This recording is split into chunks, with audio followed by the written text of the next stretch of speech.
ഓം നമഃശിവായ. ജ്യോതിഷ രത്നം ചാനലിലേക്ക് ഏവർക്കും സ്വാഗതം.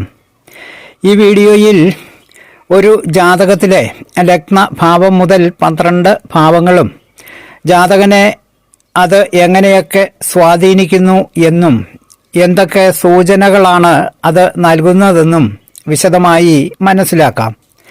ജ്യോതിഷ വിശ്വാസികളായ ഏവർക്കും പുതിയ വീഡിയോയിലേക്ക് ഒരിക്കൽ കൂടി ഹാർദവമായ സ്വാഗതം ആശംസിക്കുന്നു. ജനന സമയത്തെ സൂര്യാഭിമുഖ രാശിയാണ് ലഗ്നഭാവം അഥവാ 1-ാം ഭാവം എന്ന് പറയുന്നത്. ഈ ഭാവം ഏത് രാശിയാണോ ആ രാശിയുടെ അധിപനാണ് ജാതകന്റെ ലഗ്നാധിപൻ. ജാതകനെ ആജീവനാന്ത കാലം സംരക്ഷിച്ച് നിർത്തുക എന്നതാണ് ലഗ്നാധിപൻ ചെയ്യുന്നത്. ജാതകനെ സംബന്ധിച്ച് ലഗ്നാധിപൻ എപ്പോഴും ശുഭനായിരിക്കും. അത് ശുഭഗ്രഹമായിരുന്നാലും അശുഭ ഗ്രഹമായിരുന്നാലും പ്രത്യേകിച്ച് ലഗ്നാധിപനായ ഗ്രഹത്തിൻ്റെ ദശാകാലങ്ങളും അപഹാരകാലങ്ങളും ശുഭകരമായ കാലവും ആയിരിക്കുന്നതാണ്. ശക്തമായ അശുഭ അനുഭവങ്ങളൊന്നും തന്നെ ജാതകന് ഈ കാലത്ത് അനുഭവം ആകുകയില്ല. ഗ്രഹനിലയിൽ ലഗ്നാധിപൻ തൻ്റെ മിത്രഗ്രഹങ്ങളുടെ ക്ഷേത്രത്തിലാണ് നിൽക്കുന്നതെങ്കിൽ ലഗ്നാധിപൻ നല്ല ബലവാനായിരിക്കുകയും ജാതകന് ശുഭഫലങ്ങൾ ധാരാളമായി നൽകുകയും ചെയ്യും.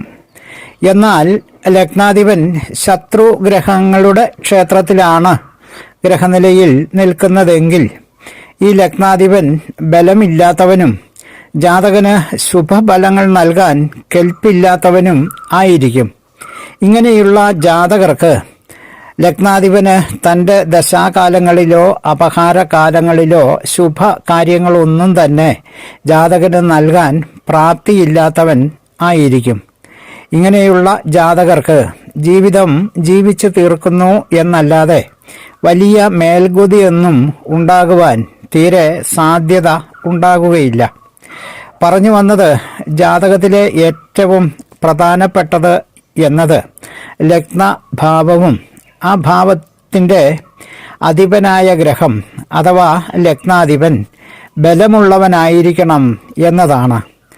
ലഗ്നാധിപന് ബലമില്ല എങ്കിൽ മറ്റെന്തെല്ലാമുണ്ട് എന്ന് പറഞ്ഞിട്ടും യാതൊരു പ്രയോജനവും ഇല്ല എന്നതാണ് വസ്തുത. അടുത്തത് 2-ാം ഭാവം. ഈ ഭാവത്തിൻ്റെ നാഥനെ 2-ാം ഭാവാധിപൻ എന്ന് പറയും. ഈ ഗ്രഹവും തൻ്റെ സ്വക്ഷേത്രങ്ങളിലോ മിത്രക്ഷേത്രങ്ങളിലോ സ്ഥിതി ചെയ്യുമ്പോഴാണ് ഗ്രഹത്തിന് ബലമുണ്ടാകുന്നത്. ഈ ഭാവം കൊണ്ട് പ്രധാനമായും ചിന്തിക്കുന്നത് വിദ്യ, ധനം, വാക്ക് എന്നീ കാര്യങ്ങളെ സംബന്ധിച്ചാണ്. ജീവിതത്തിലെ ഏറ്റവും പ്രധാനപ്പെട്ട കാര്യമാണല്ലോ വിദ്യയും ധനവും എന്നത്. ഇവിടെയും ഭാവത്തിൻ്റെ അധിപനായ ഗ്രഹത്തിന് ബലമുണ്ടെങ്കിൽ മേൽ പറഞ്ഞതായ കാര്യങ്ങൾ എല്ലാം തന്നെ ജാതകന് ശുഭകരമായിരിക്കും. ഭാവാധിപൻ ശത്രു ക്ഷേത്രത്തിലാണ് സ്ഥിതി ചെയ്യുന്നതെങ്കിൽ മേൽ പറഞ്ഞ കാര്യങ്ങൾക്ക് ഫലമായി വരുന്നത് അശുഭങ്ങളായിരിക്കുമെന്ന് പ്രത്യേകിച്ച് പറയേണ്ടതില്ലല്ലോ. അടുത്തത് 3-ാം ഭാവത്തെ സംബന്ധിച്ചാണ്. പ്രധാനമായും ചിന്തിക്കുന്നത് സഹോദരങ്ങളുടെ സ്ഥിതിയാണ്. ജാതകന്റെ ധൈര്യം, വീര്യം, ദുർബുദ്ധി തുടങ്ങിയവയും ഈ ഭാവം കൊണ്ടാണ് ചിന്തിക്കുന്നത്. ഇവിടെയും 3-ാം ഭാവാധിപനായ ഗ്രഹം ബലവാനാണെങ്കിൽ മേൽ പറഞ്ഞതായ കാര്യങ്ങൾക്ക് ശുഭത്വവും, ശത്രുക്ഷേത്രത്തിൽ സ്ഥിതി ചെയ്ത് ദുർബലനായിരിക്കുന്നു എങ്കിൽ മേൽ പറഞ്ഞ കാര്യങ്ങൾക്ക് അശുഭത്വവും ഉണ്ടാകുന്നതാണ്. അടുത്ത ഭാവം 4-ാം ഭാവമാണ്. ഈ ഭാവം കൊണ്ട് പ്രധാനമായും മാതാവ്, ബന്ധുക്കൾ, അമ്മാവൻ, മരുമകൻ, കൃഷിഭൂമി, വാഹനം, ജനിച്ച വീട്, ജീവിതത്തിൽ ഉണ്ടാകാവുന്ന അഭിവൃദ്ധി എന്നീ കാര്യങ്ങളുടെ സൂചനകളാണ് ഈ ഭാവം കൊണ്ട് നമുക്ക് ലഭ്യമാകുന്നത്. ഇവിടെയും ഭാവാധിപൻ സ്വക്ഷേത്രത്തിലോ ബന്ധുക്ഷേത്രത്തിലോ സ്ഥിതി ചെയ്ത് ഭാവാധിപൻ ബലവാനെങ്കിൽ ശുഭഫലങ്ങളും, മറിച്ച് ശത്രു ക്ഷേത്രത്തിലെങ്കിൽ ദുർബലനും മേൽപ്പറഞ്ഞ കാര്യങ്ങൾക്ക് എല്ലാം തന്നെ അശുഭത്വവും ഉണ്ടാകുന്നതാണ്. ഇതുകൂടാതെ 4-ാം ഭാവത്തിന് മറ്റൊരു പ്രത്യേകത കൂടിയുണ്ട്. ഗ്രഹനിലയിൽ ഈ ഭാവങ്ങളെ കേന്ദ്ര ഭാവങ്ങളിൽ ഒന്നായിട്ടാണ് പരിഗണിക്കുന്നത്. 4, 7, 10 ഈ ഭാവങ്ങളെയാണ് കേന്ദ്രഭാവങ്ങൾ എന്ന് പറയുന്നത്. കേന്ദ്രഭാവത്തിൻ്റെ പ്രത്യേകത എന്നത് ഭാവാധിപൻ ശുഭഗ്രഹമാണ് എങ്കിൽ കേന്ദ്രാധിപത്യം കിട്ടിയതിനാൽ ഭാവാധിപൻ അശുഭനാകുകയും, ഭാവാധിപൻ അശുഭഗ്രഹമെങ്കിൽ ആ ഗ്രഹം ജാതകനെ സംബന്ധിച്ചിടത്തോളം ശുഭനായി മാറുകയും ചെയ്യും എന്നതാണ് കേന്ദ്രഭാവത്തിൻ്റെ പ്രത്യേകത. അതായത് 4-ാം ഭാവമായി വരുന്നത് ശുഭഗ്രഹങ്ങളായ വ്യാഴം, ശുക്രൻ, ബുധൻ എന്നീ ഗ്രഹങ്ങൾക്ക് 4, 7, 10 എന്നീ ഭാവങ്ങളുടെ ആധിപത്യം വന്നാൽ ജാതകനെ സംബന്ധിച്ചിടത്തോളം ഈ ഗ്രഹങ്ങൾ അശുഭനായി മാറുകയും അശുഭ ഫലങ്ങൾ പ്രദാനം ചെയ്യുകയും ചെയ്യും. ചൊവ്വ, സൂര്യൻ, ശനി എന്നീ പാപഗ്രഹങ്ങൾക്ക് കേന്ദ്രാധിപത്യം കിട്ടിയാൽ ഈ ഗ്രഹങ്ങൾ ജാതകനെ സംബന്ധിച്ച് ശുഭനായി മാറുകയും ശുഭഫലങ്ങൾ പ്രദാനം ചെയ്യുന്ന ഗ്രഹങ്ങളായി മാറുകയും ചെയ്യും. അടുത്ത ഭാവം 5-ാം ഭാവമാണ്. ഈ ഭാവത്തിന് ത്രികോണഭാവം എന്നാണ് പറയുന്നത്. ആകെ 12 ഭാവങ്ങളിൽ 5, 9 ഭാവങ്ങളെയാണ് ത്രികോണ ഭാവങ്ങൾ എന്ന് പറയുന്നത്.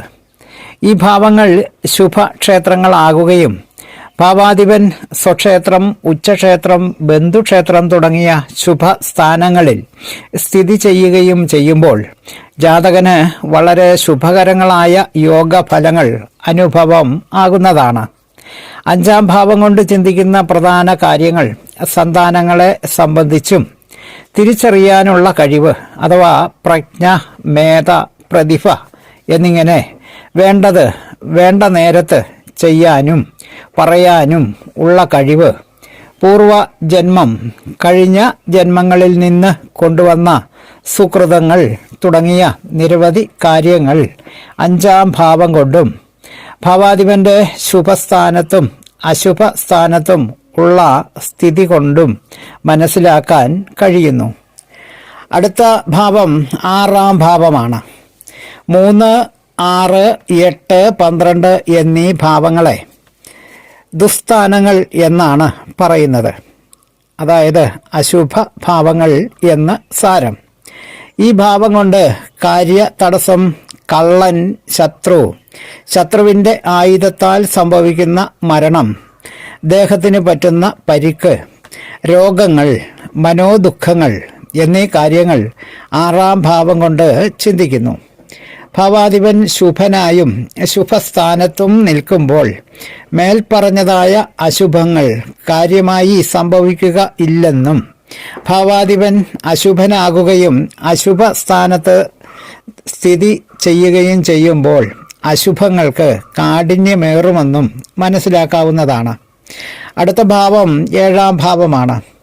ഈ ഭാവം കൊണ്ട് ചിന്തിക്കുന്നത് ഭാര്യ, ഭർത്താവ്, വിവാഹം, കാമവിശേഷം, പോകുക വരിക, ഭാര്യയുടെ വീട്, നഷ്ടപ്പെട്ട ധനം തുടങ്ങിയ കാര്യങ്ങളാണ് ചിന്തിക്കുന്നത്. ഇവിടെയും 7-ാം ഭാവം ശുഭക്ഷേത്രമെങ്കിലും ഭാവാധിപൻ ശുഭസ്ഥാനത്ത് നിൽക്കുകയാണെങ്കിലും ഭാവത്തിന് അശുഭ ദൃഷ്ടിയില്ലാതെയും അശുഭ മദ്യം ഇല്ലാതെയും വരുമ്പോൾ ശുഭങ്ങൾ സംഭവിക്കുന്നു.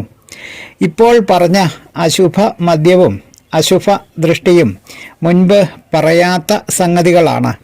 അത് അടുത്ത വീഡിയോയിൽ പ്രതിപാദിക്കുന്നതാണ്. എല്ലാ കാര്യങ്ങളും സമയ പരിമിതി മൂലം ഒരു വീഡിയോയിൽ ഉൾപ്പെടുത്താൻ കഴിയുകയില്ലല്ലോ.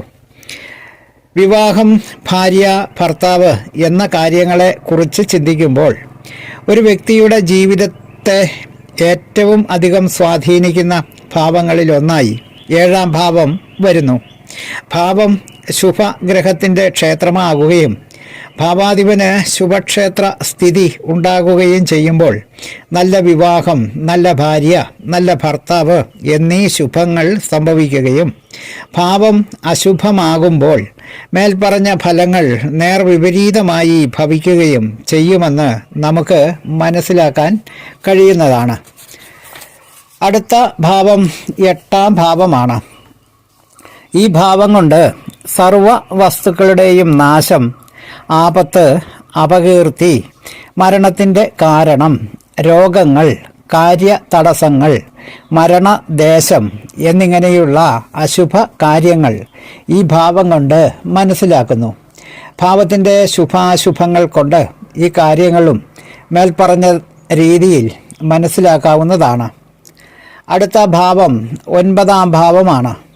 ഈ ഭാവം ത്രികോണഭാവങ്ങളിൽ ഒന്നാണെന്ന് 5-ാം ഭാവത്തെ സംബന്ധിച്ച് പറഞ്ഞപ്പോൾ സൂചിപ്പിച്ചിട്ടുണ്ട്. ഭാഗ്യം, കടമകൾ, ദയ, സുകൃതം, പിതാവിനെ സംബന്ധിച്ച കാര്യങ്ങൾ, വ്രതാനുഷ്ഠാനങ്ങൾ, മക്കളുടെ മക്കൾ, സദാചാരം, ഗുരുക്കന്മാർ തുടങ്ങിയ കാര്യങ്ങൾ ഈ ഭാവം കൊണ്ട് ചിന്തിക്കുന്നു. ഭാവം ശുഭക്ഷേത്രമാകുകയും ഭാവാധിപൻ ശുഭക്ഷേത്രങ്ങളിൽ നിൽക്കുകയും ഭാവത്തിന് ശുഭമദ്യവും ശുഭദൃഷ്ടിയും ഉണ്ടാകുക തുടങ്ങിയവയുണ്ടായാൽ മേൽപ്പറഞ്ഞ കാര്യങ്ങൾക്ക് ശുഭത്വവും, ഭാവം അശുഭഗ്രഹത്തിൻ്റെ ക്ഷേത്രവും ഭാവാധിപൻ അശുഭ സ്ഥാനത്ത് നിൽക്കുകയും ഭാവത്തിന് അശുഭ ദൃഷ്ടിയും അശുഭ മദ്യവും ഉണ്ടാകുമ്പോൾ വിപരീത ഫലങ്ങളും ഉണ്ടാകുന്നു. അടുത്ത ഭാവം 10-ാം ഭാവമാണ്.